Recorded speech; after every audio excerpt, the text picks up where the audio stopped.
नमस्कार। ओडिशार बड़ पर्व पवित्र रथयात्रा अवसर में अभ्युदय परिवार तरफ आपण मानक समस्त को हार्दिक अभिनंदन शुभेच्छा।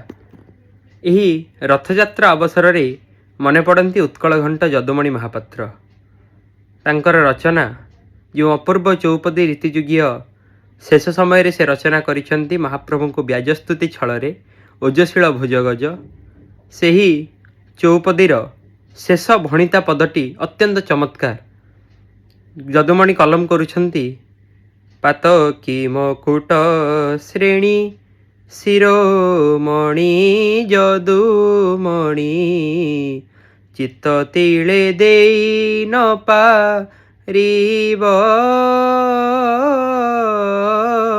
एहा उद्धारणे जेबे चित्त देई पारलबे तेबे सीना दाता बोलाइब हे नीलाचल कलाकर सत किए मिछ। कहते ए पातकी मकुट श्रेणी हे लांचखिया नारायण ए पातकी मानकर मकुट श्रेणी को विभूषित करुथिबा जदुमणि महापात्र आपण को केबे मन देई पारिबनी।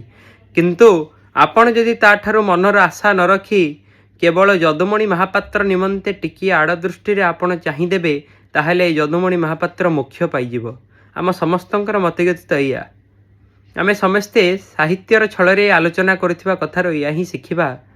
हुए तो संसार जंजाल भितर आम महाप्रभु को किंचित समय दे न पारिले मध्य आम समस्त को मन रखी पवित्र घोषयात्रार पावन अवसर में महाप्रभुंकर आज बाह्य आगमन होइछि एवं आम समस्त को कृपा नेत्र करुणार बारिधारा बितरिबा पई महाप्रभुंकर पवित्र पावन घोषयात्रा समस्ते एक स्वर रे कहिबा जय जगन्नाथ।